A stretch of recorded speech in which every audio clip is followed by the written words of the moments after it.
Hello YouTube, it's Silo here, bringing you my first video.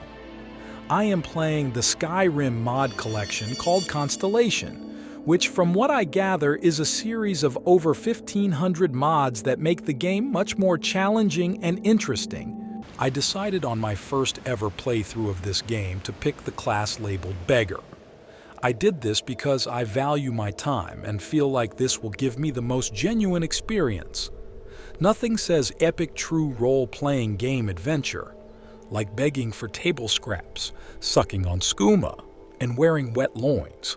I landed on making a red guard for this playthrough, and no, not for that reason. I was thinking about playing a physical melee character that was not afraid to get their hands dirty with heavy armor options available. This was one ugly duck, just the way God intended. So of course I named him after myself. Essentially, once completing the basics of making your character, you're placed at random in the world of Skyrim. Naturally, my lucky self, it appears I started in a jail cell of sorts. I guess I am not homeless after all. Oh, this scab is bleeding again. Well, that's lovely. I started off by looking at my surroundings. With no starting inventory, everything is valuable. So I took everything, like the kid who takes too much Halloween candy when it says, "Please just take one." I took every bowl. I took every bone. I took every flower. If it was allowed to be taken, I took, with a quest to never be homeless again. I ended up speaking with Koznak, who appeared to be my roommate. Lucky guy. There are no shipments, I says. Arnleaf and Sons Trading Company. I'm a porter. Just some muscle hired to move heavy packages. But we don't get any shipments in. Forsworn attack every caravan, so all I do is sit here and He really sold himself short, but that's okay. I think Us I'm going to roommates get have to another stick drink. together. I ended up stalking. I mean, following him to his place of employment, as all good roommates do. He was having trouble with his employer, which I just could not have. So I agreed to take matter into my own hands. Almalog was starting to sound like someone I would see at a rally, arguing on a topic they read on Facebook. But that wouldn't stop me from getting justice.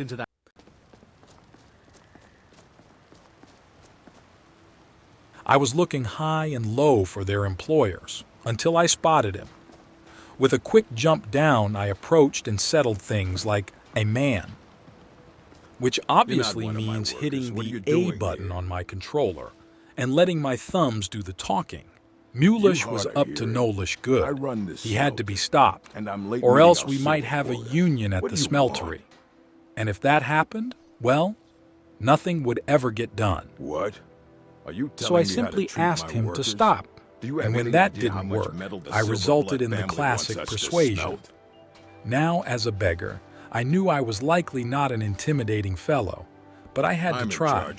I had to try for Amulag. So why don't you lay off? And once all of that didn't work, it was game on, like meeting up for a 1v1 on Rust, like playing snipers only on Halo.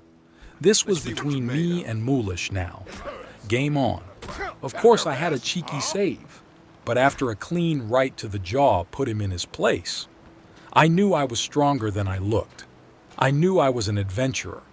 And with that, my quest was on. It was at this point where I realized Amulag was kind of a loser. I also realized Amulag was not even my roommate. That was Koznak.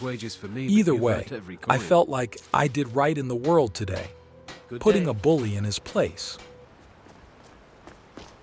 As it was getting later in the day, I decided to make my way to a tavern I found when roaming aimlessly. That was when a stranger approached me. Apparently there was a scuffle between a woman and an assailant male. Of course I did not see anything, so I spoke the truth. But this lad handed me an odd note. Oh, I think you dropped this. Some kind of note. Now this was an odd way to give me his phone number, but nonetheless, I took it awkwardly and put it in my pocket, huh? I don't need anyone getting I the know. wrong idea. No, that's yours. At this Must have point, fallen out I from was you. able Oh. to find some I was plants just and a getting some spare fresh air. change of clothes, Had one too but many I was pints of mead and weaponless. silver blood in. So hearing that someone might be dead, I quickly ran up to the corpse. And there it was, a dagger. It was a find of a lifetime.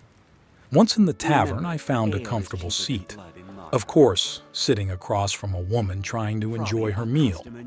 I took this time to read the note that man slipped into my pocket. He wanted me to meet him at a statue of Talos by midnight. This was in 2 hours' time, and I have spent almost 8 hours walking aimlessly. This city is a rat maze.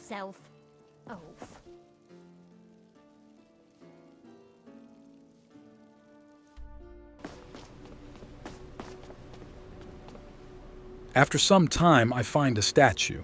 Surely this must be the one he was talking about in his letter. How in the world do I get over there? With various attempts, I make my way to the statue. This must be the meeting spot. I will wait here for midnight. But he never showed up. The temple is also not a temple of Talos. I can only assume this is not the spot. After role-playing like a cat and almost dying, I decide to go to sleep for the night. My first day might not have been a complete success, but it wasn't a waste either. Who was that mysterious man? Why do I have a soggy note in my pocket?